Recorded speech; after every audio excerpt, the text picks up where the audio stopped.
주신 주님 주의 나라 임하셨네. 이 땅 위에 주님께 영광.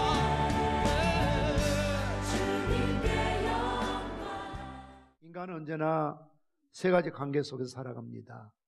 신앙생활하는 데 있어서 가장 우선적인 관계는 하나님과 나와의 직선적인 관계입니다. 단독자로서의 관계이지요. 그 누구도 개입될 수가 없습니다. 나와 하나님의 관계입니다. 두 번째는 자신과의 관계에서 성실성이 중요합니다. 성실해야 합니다. 그리고 성도로서 이웃과의 관계를 맺으면서 성도의 아름다운 교제가 이루어져야 하는 것입니다. 교회 안에서 성도의 아름다운 교제가 있을 때에 우리는 희망을 얻고 위로를 얻고 용기를 얻고 살만한 그런 힘을 얻을 수가 있지만, 그러나 때로는 어떤 분들 말처럼 하나님도 너무 좋고 예수님도 너무 좋은데 때로는 목사님 때문에, 장로님 때문에, 그 누구 때문에, 무엇 때문에 관계가 불편해지고 스트레스 받게 되면 힘들 때가 많다는 것입니다. 서로 격려하면서 용기를 주면서 서로 믿고 신뢰하면서 이루어야 될 아름다운 그리스도의 몸이 때로는 무너지기도 하고 금이 가기도 하고 상처가 남을 때도 많이 있습니다. 오늘 갈라디아 6장 2절 말씀에서는 우리 한번 받아서 합시다. 너희가 짐을 지라 그리하여 그리스도의 법을 성취하라. 너희가 짐을 서로 지라는 겁니다. 혼자 질 수 없는 짐이 있다는 겁니다. 함께 져야 한다는 것입니다. 그래서 그리스도의 법을 성취하라고 말씀하고 있습니다. 우리가 먼저 서로 짐을 지기 위해서, 각자의 짐을 지기 위해서, 다른 사람의 짐을 지기 위해서 해야 될 가장 기본적인 자세가 있습니다. 우리가 다른 사람의 짐을 지려면 내 체력이 튼튼해야 짐을 져줄 수 있는 것이지요. 그 자세가 무엇입니까? 오늘 갈라디아 6장 1절 말씀 보면, 형제들아 사람이 만일 무슨 범죄한 일이 드러나거든 신령한 너희는 온유한 심정으로 그러한 자를 바로잡고 너 자신을 살펴보아 너도 시험을 받을까 두려워하라 라고 말씀하고 있습니다. 자, 여기서 가장 중요한 키워드 단어가 하나 등장합니다. 그것은 바로 신령한 너희라는 단어입니다. 여기서 신령하다 이 말의 뜻은 육의 사람의 반대로 인간의 영적 소질이 개발된 사람, 또한 하나님의 영의 감화에서 영적으로 성숙한 사람을 가리켜서 신령하다 그렇게 말합니다. 영적인 사람, 소위 스피리추얼, 영적인 사람이라는 겁니다. 그래서 우리가 이웃을 섬기고 그의 부족한 부분, 곧 그들의 짐을 지기 위해서는 무엇보다도 내 자신이 먼저 신령한 사람이 되어야 된다는 사실을 강조하고 있습니다. 갈라디아 5장 16절 말씀처럼 내가 이르노니 너희는 성령을 따라 행하라. 그리하면 육체의 욕심을 이루지 아니하리라. 영적인 사람, 신령한 사람은 성령을 따라 행하는 사람이라고 말하고 있습니다. 그러면 육체를 따라 사는 육체의 욕심을 이루지 않을 것이라고 말씀하고 있습니다. 성령을 쫓아 사는 사람을, 성령의 인도하심을 받아 사는 사람을 신령한 사람이라 그렇게 말씀하고 있습니다. 우리 주변에 낙심한 사람들, 결과적으로 범죄 자리에 서게 된 사람들, 그래서 주님과 떨어진 사람들, 그들 돕는 일을 영적인 사람, 신령한 너희들이 맡아야 된다라고 성경은 말씀하고 있습니다. 이처럼 성령을 따라 사는 사람은 바로 주님을 따라 사는 사람이기 때문에 그렇습니다. 성령 충만한 사람은 예수 충만한 사람이기 때문에 그렇습니다. 예수님께서는 이 땅에 계실 때에 수많은 사역들을 감당하시면서 여러 사람을 만나시면서 그들을 바라보셨던 예수님의 마음을 한마디로 표현하자면 마태복음 9장 30절 말씀처럼 무리를 보시고 불쌍히 여기시니 이는 그들이 목자 없는 양과 같이 고생하며 기진함이라고 말씀하고 있습니다. 어떻게 보는 겁니까? 불쌍하게 본다는 겁니다. 민망히 여긴다는 겁니다. 아무리 돈이 많고 권세가 있고 아름다워 보이고 힘 있는 장사 같은 그런 활력이 넘치는 사람이라 할지라도 주님이 영적인 안목에서 보았을 때는 참 불쌍한 사람이다. 우리는 출애굽기 18장을 통해서 우리에게 주어진 참 하나의 모델을 발견하게 되는데요. 13절 말씀 보면 이튿날 모세가 백성을 재판을 앉아있고 백성은 아침부터 저녁까지 모세 곁에 서 있는지라. 모세 장인이 모세가 백성이 행하는 모든 일을 보고 이르되 내가 이 백성이 행하는 이 일이 어찌 됨이냐? 어찌하여 내가 홀로 앉아있고 백성은 아침부터 저녁까지 내 곁에 서 있느냐? 17절 말씀 보면 내가 하는 것이 옳지 못하다. 너와 함께한 이 백성이 필경 기력이 쇠하리니 이 일이 내게 너무 중함이라 내가 혼자 할 수 없으리라. 모세의 장인 이드로가 와서 보니 모세가 혼자 하루 종일 아침부터 저녁까지 찾아오는 사람 만나 상담하고 재판해주고 이러고 백성들은 어디까지 줄을 서가지고 그 뜨거운 떼약볕에 밖에 서 있다 그 말입니다. 이걸 지켜본 이드로가 뭐라고 합니까? 이게 옳은 일이 아니다. 비생산적이다. 이렇게 관리하면 안 된다. 이렇게 처리하면 안 된다. 그러면서 뭐라고 말합니까? 21절 말씀 보면 너는 또 온 백성 가운데서 능력 있는 사람들 곧 하나님을 두려워하며 진실하며 불의한 이익을 미워하는 자를 살펴서 백성에 세워 천부장과 백부장과 50부장과 10부장을 삼아서 그들로 하여금 재판하게 해라. 그래서 10명을 관리하는 10부장, 또 50명을 관리하는 50부장, 100명을 관리하는 100부장, 1000명을 관리하는 1000부장, 마치 군대로 말하면 사단장을 세우고 연대장을 세우고 대대장을 세우고 중대장을 세우고 소대장과 분대장을 세워서 전체를 관리하게 한다 그 말이죠. 사단장 혼자 다 전투해낼 수가 없다 그 말입니다. 밑에 조직을 만들어서 관리하겠다. 교회도 마찬가지입니다. 여러분들이 원하는 것은 담임 목사가 다 신방 와주기를 원하고 담임 목사가 다 대신방 해주기를 원하고 담임 목사 늘 상담하기를 원하고 담임 목사와 차 한잔 마시고 밥 한 끼를 먹기를 원하지만 참 죄송하지만 제가 몸이 100개라도 그 일을 다 해낼 수가 없거든요. 그래서 이 일을 분담하는 겁니다. 마치 이드로가 모세에게 말했던 것처럼 그렇게 실수했던 것처럼 예수님께서도 혼자 다 설교하시고 혼자 다 전도하시고 혼자 다 고치시는 것이 아니라 12제자를 선택하시고 그들을 훈련하셔서 파송하셔서 여러 마을, 지방, 도시 가서 예수의 이름으로 귀신을 쫓게 하고 능력을 행하게 파송하셨던 것처럼 주님께서 자기를 따르는 부활의 증인들에게 볼지어다 세상 끝날까지 내가 너와 항상 함께 하겠다고 약속하시고 예루살렘과 온 유다와 사마리아 땅끝까지 가서 아버지와 아들과 성령의 이름으로 세례를 베풀고 내가 너희 분부한 모든 것을 가르쳐 지키게 하라고 파송하셨지 않습니까? 아버지께서 나를 보내신 것 같이 나도 너희를 보낸다 파송한다는 거 아닙니까? 그래서 교회 안에도 부목사님들, 전도사님들, 직원들, 또 우리 장로님들, 안수집사님들, 권사님들, 모든 지도부장, 총무, 셀교사, 셀리더들이 해야 될 일이 어떤 일입니까? 다른 어떠한 일보다도 영혼을 세우고 영혼을 살리고 영혼을 아끼고 사랑하는 이 신령한 영적인 일에 우선해야 될 줄 믿습니다. 다른 일이 아니고요. 다른 모든 일은 이런 영적인 일을 돕는 보조 역할에 불과한 것입니다.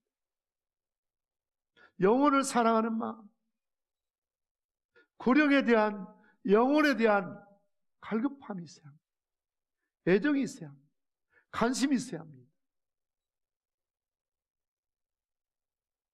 그런 사람을 가리켜서 신령한 자라고 합니다. 그리고 이어서 2절에 뭐라고 그랬습니까? 너희가 짐을 서로 지라 그리하여 그리스도의 법을 성취하라고 그랬습니다.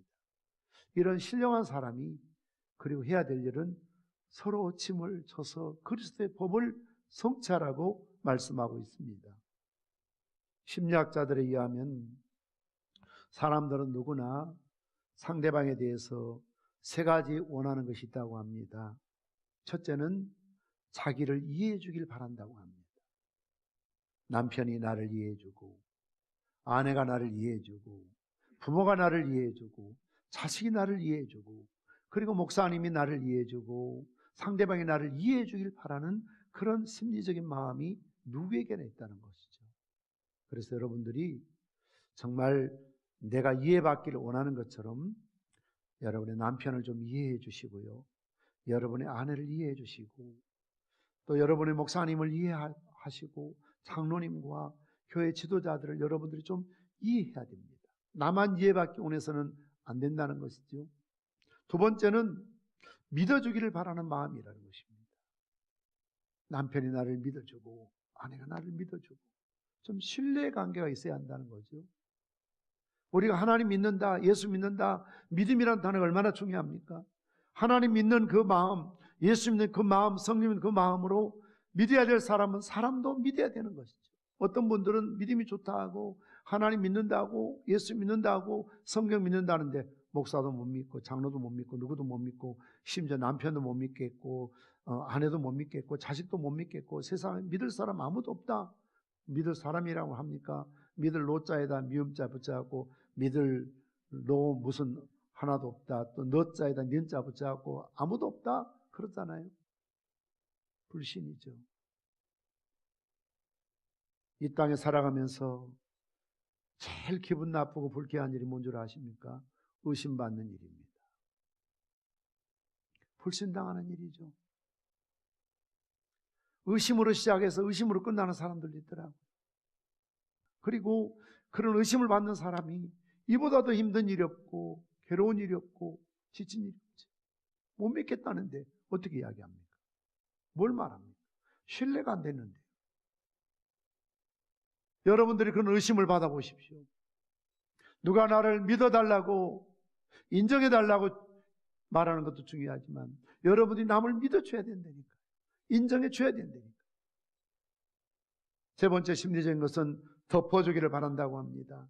말하자면 용서받기를 원한다는 것입니다. 나의 실수를 비난 없이 비밀로 지켜주었으면 하는 솔직한 마음이 누구에게나 있다는 것입니다. 내 약점이, 내 실수가 누가 알고 있는데 그 비밀을 좀 지켜줬으면 좋겠다, 이런 심리적인 마음이 있대요. 그렇다면 우리가 알고 있는 다른 사람의 허물과 약점이 있다 할지라도 오늘 1절의 말씀처럼 누구에게 범죄한 사실이 드러나거든 그것을 우리가 어떻게 해야 될 것인가?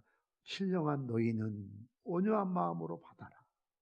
그리고 너도 그런 실수하지 않도록 너 자신을 살피는 기회를 가지라는 것이 오늘 본문의 메시지인 것입니다. 그렇게 해서 그리스도의 법을 성취하라는 것입니다. 그리스도의 법이 무엇입니까? 예수님께서는 새 계명을 너에게 주노니 내가 너희를 사랑한 것처럼 너희를 사랑하라. 이것이 그리스도의 법이라고 말씀하고 있습니다. 계명이라고 말씀하고 있습니다. 구약에서는 네가 네 몸을 사랑하는 것처럼 너도 남을 사랑하는 것이 이웃에 대한 계명의 기준이었습니다. 내가 내 몸을 아끼는 것처럼, 내가 나를 사랑하는 것처럼 너도 남을 사랑하라는 것입니다. 그러나 예수님께서는 그 말씀을 바꾸셔서 말씀하셨습니다. 내가 너를 사랑하는 것처럼 너도 남을 사랑하라는 겁니다. 왜 그렇습니까? 사실 내 자신이 나를 학대할 때가 너무나 많이 있습니다. 내가 나를 무시할 때도 참 많이 있습니다. 내가 나를 사랑하지 못할 때가 많이 있습니다. 그러나 주님은 나를 무시하는 분이 아닙니다. 나를 멀리하는 분이 아닙니다. 나를 학대하시는 분이 아닙니다. 나에게 무관심하신 분이 아닙니다. 나를 사랑하시되 부모가 나를 사랑하고 남편이나 아내를 나를 사랑하고 심지어 내가 나를 사랑한 것보다 더 주님은 나를 사랑하신 이심을 믿습니다. 그렇기 때문에 주님께서 나를 사랑하는 것처럼 우리도 이웃을 사랑하라는 겁니다. 이것이 그리스도의 법이라는 겁니다. 이 법을 성취해야 될 것을 오늘은 말씀하고 있는 것입니다. 이 시대는 극도의 이기주의 시대를 살고 있습니다. 자기밖에 모릅니다. 나 편하면 되고, 내가 행복하면 되고, 내가 좋으면 되고, 내가 유익하면 되고, 나만 잘 살면 되고, 나만 은혜 받으면 된다는 이런 잘못된 이기주의가 얼마나 팽배합니까? 때로는 교회 안에서도 늘 제가 부탁하고 당부하지만 자기 부서밖에 모르는 집단적 이기주의가 참 많이 있습니다. 자기 기관밖에 모릅니다. 자기 부서밖에 모릅니다. 전체를 좀 보았으면 좋겠는데, 넓게 보았으면 좋겠는데, 교회 전부를 좀 이해했으면 좋겠는데, 왜 내 부서만, 어떤 부서는 그래요. 소외당한다, 무시한다.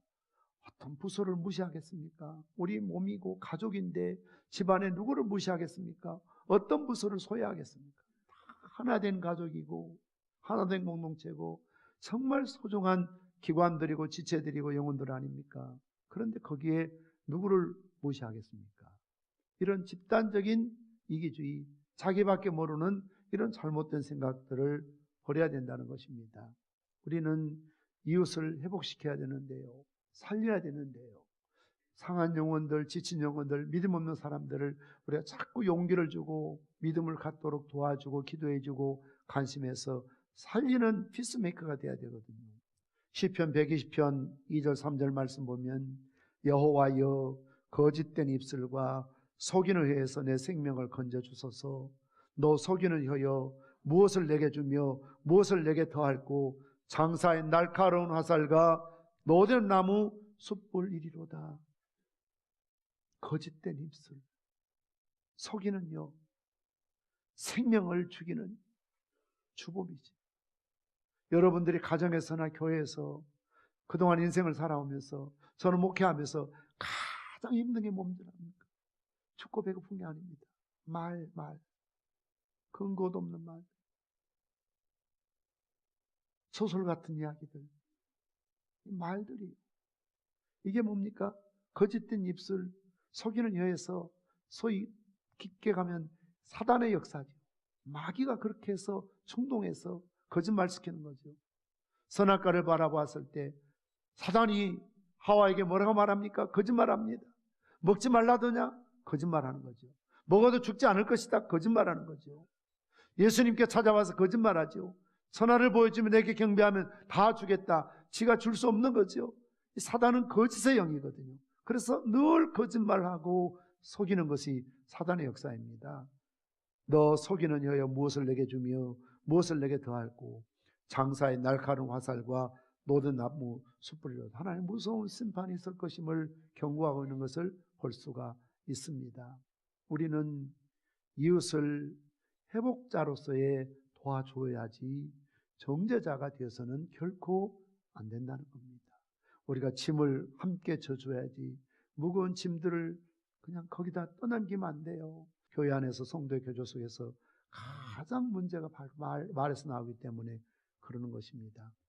세 번째는 오늘 갈라디아 6장 4절 5절 말씀입니다. 각각 자기 일을 살피라. 그리하면 자랑할 것이 자기에게는 있어도 남에게는 있지 아니하리니 각각 자기 짐을 질 것이라 말하고 있습니다. 오늘 여기서 보면 각각 자기 짐이 있다는 프로티오니라는 말을 쓰고 있습니다. 이것은 하나님께서 내게 맡기신 달란트입니다. 직분입니다. 직책입니다. 이것을 지라고 말하고 있습니다. 내가 져야 될 짐이 있습니다. 담임 목사가 져야 될 짐이 있고 장로님이 져야 될 짐이 있고 우리 안수 집사님이 권사님이 져야 될 짐이 있습니다. 이 교회를 함께 지고 가는 것입니다. 시간적으로 져야 될 짐이 있고 물질적으로 또한 감당해야 될 짐도 있는 것이죠. 거룩한 부담감을 갖고 서로가 져야 될 짐이지 이것을 특별한 소수의 몇 사람이 질 짐이 아니라는 거죠. 함께 져야 된다는 거죠. 함께 참여하고 이 교회 헌당하는 일에 있어서도 장로님들만 어떤 특정인들만이 아니라 온 교회가 함께 짐을 지면서 속히 교회 헌당해야 되겠다 그런 마음을 품고 전도하는 일에 있어서 기도하는 일에 있어서 지역을 섬기는 일에 있어서 특정인들만 시무권사들 나와서 봉사하는 것이 아니라 집사님이라도 어느 누구라도 막론하고 다 나와서 함께 다 함께 일하는 교회, 다 함께 짐을 지는 교회가 건강한 교회임을 믿습니다. 여러분들이 한 해 동안의 삶을 되돌아보시면서 어떤 기관은 정말 회장님이나 임원들이 성의껏 일해서 분위기도 좋아지고 더 발전되고 더 일할 일꾼이 많이 세워지는 그런 기관이 있는가 하면 어떤 기관은 시작은 상대했지만 갈수록 미약해서 지금은 기관 유명무실하고 이름밖에 없는 그런 기관이나 그런 부서가 있다면 정말 내가 하나님 앞에서 회장으로서 임원으로서 혹시 내가 져야 될 짐을 지지 않고 자꾸 누구에게 미루고 남 탓만 하며 그렇게 살아오지 않았는지. 다음 주일에는 우리 청직 1차 임명을 해야 합니다. 또 지난 주일에는 각 기관 임원을 선출했습니다. 회장이 져야 될 분명한 짐이 있습니다. 임원이 져야 될 짐이 있습니다. 지도부장, 총무, 교사, 셀교사, 셀리더, 교고 임원들이 져야 될 짐이 있습니다. 마지막 날에 주님 앞에 신문을 받고 계산할 짐입니다. 항상 종말론을 이야기할 때에 결산한다는 것입니다. 결산할 때가 있다는 겁니다.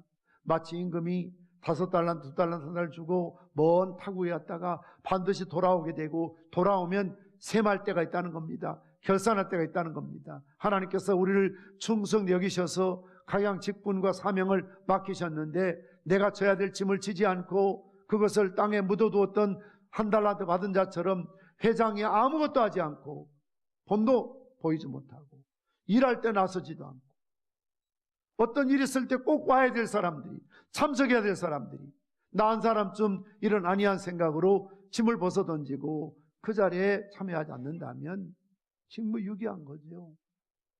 말씀의 결론을 맺으려고 합니다. 나의 짐을 지든 다른 사람의 짐을 지든 짐을 지기 위해서는 무엇보다도 신령한 사람이 되어야 합니다. 성령의 사람이 되어야 합니다.